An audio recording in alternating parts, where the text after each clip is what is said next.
Rev up your engines!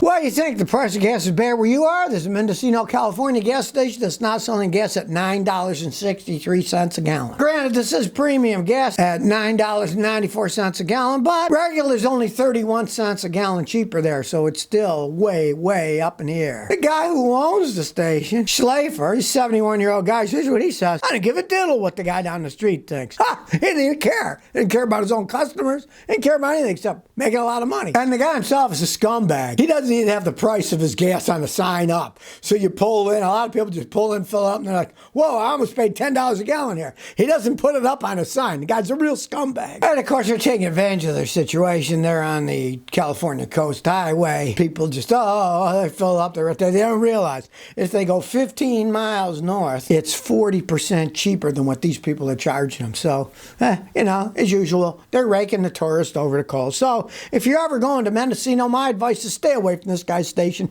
You see a gas station that doesn't have the price of the gas above it, pass on by, go to the next one. Guy's a scumbag.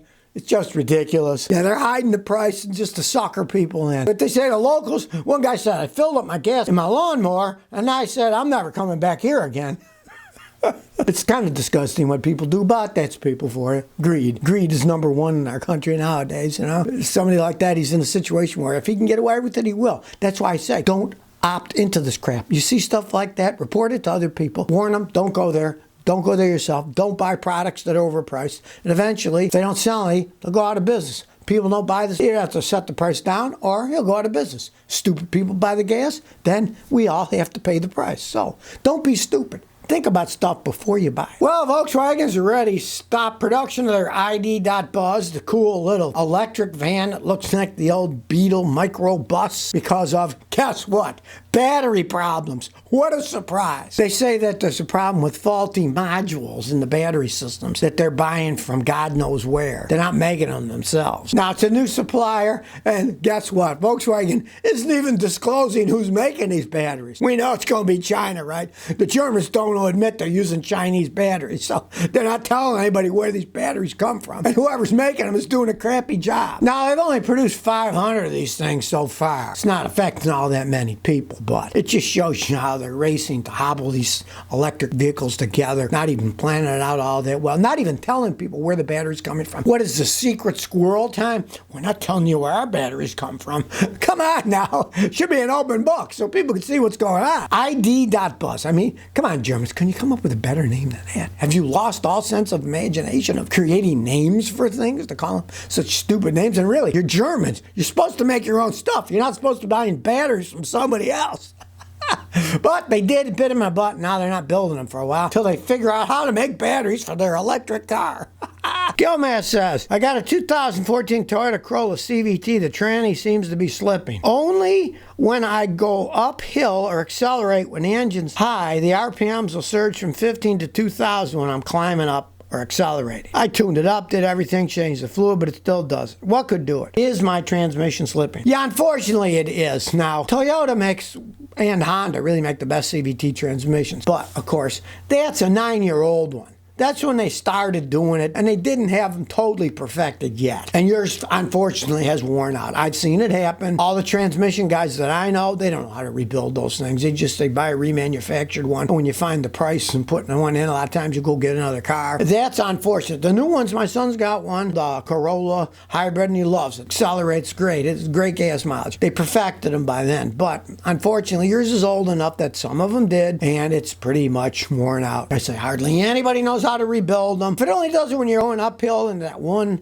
RPM, I'd live with it as long as you change the fluid, did what you could do, and see how long it lasts. It might last quite some time. But if you want perfection, my advice is you said it only does it when it's hot. Take it to CarMax or one of those places. Trade it in. They're giving good money now, right? If it's real close or if it's far away and you can't get there quick, go eat lunch and park it so it cools down, take it in and let them look at it, let them deal with it. You can get some money for it and go voila. Because I wouldn't advise fixing it. Nobody really fixes them well. And a remanufactured one, a lot of times they're not even built right. So I'd say probably try to get rid of it now while the prices are high and get something else. Brian White says, I got a problem with my climate control panel dial on my 2000 Accord. Gets 33 miles a gallon, the AC's 50 degrees, but the blower switch is going out. Sometimes it'll run for 5 hours and then it won't come on. Honda says it's on back order. Nobody can get them. I bought a rebuilt one on eBay and it didn't work. What can I do? Well, one, you got ripped off. Rebuilt. Nobody rebuilds those things. Some guy just bought a junkyard one and sold it to you, scumbag, and it doesn't even work because a lot of them do go out. The only other option I can think of is Hemmings Motor News Online. Guys sell just about everything there. See if you can find one. If not, what you could do in the interim is, since it's the switch, I would just say you can bypass the switch.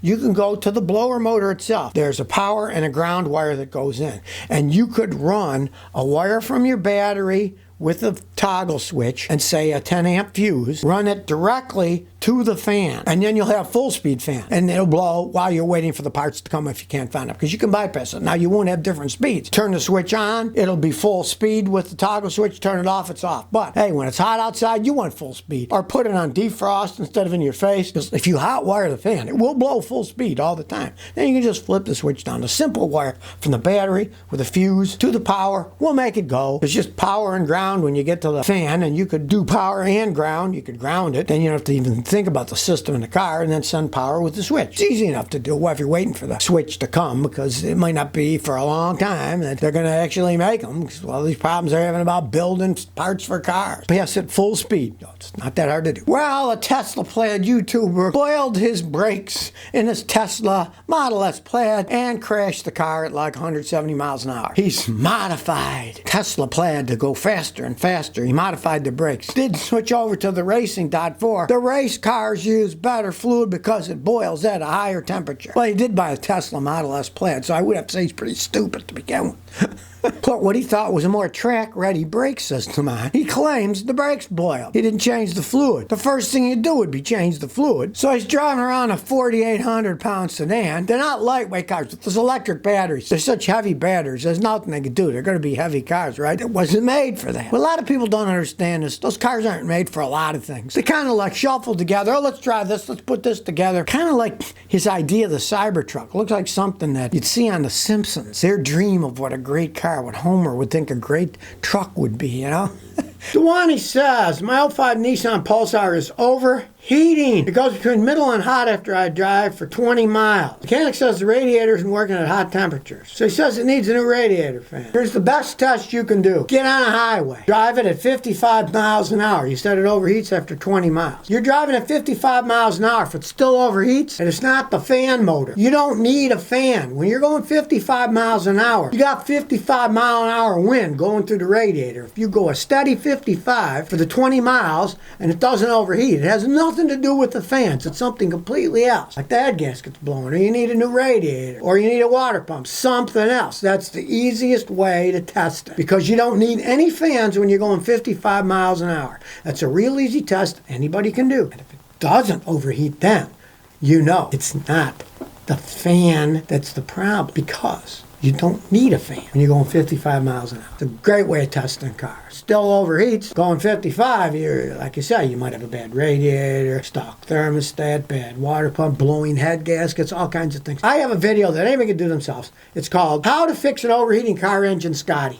Watch that on YouTube. Gives you all the tests you can do, and it's got to be one of those that makes it overheat. But do take it on the road at 55. If it doesn't overheat then, it has nothing to do with the fans. You don't need fans on the highway. Ahmed says, I have vibration at lower speed in my Land Cruiser. I got a Land Cruiser. When I drive at a lower speed, I feel vibration at the back, but it stops at higher speeds. Help. First thing you want to check are the universal joints. The drive shafts have joints on them, and the joints, when they wear out, they'll vibrate when you're going slow. And once you go spinning, they spin fast enough that the centripetal force keeps them from making noise. Usually it means you have a bad joint. But also, look at the tire and the rim. If the rim's bent, it can do it. If the tire's worn out around, it'll vibrate at low speed. But then when it gets hot and spins, it becomes round again. So you want to check the tires too. But check the U-joints first. I got a video how to check out your car's drive shaft and how to fix it. Watch that on YouTube. And you'll see it's easy to get under there and grab the shafts. And if you can grab them, they go clunka, you'll see the joint is going clunka that's broken. And you know that particular joint will need replacing. It's easy check to do. But also, like I said, check the tires. Could be an out around tire or a bent rim. So if you never want to miss another one of my new car repair videos, remember to ring that bell.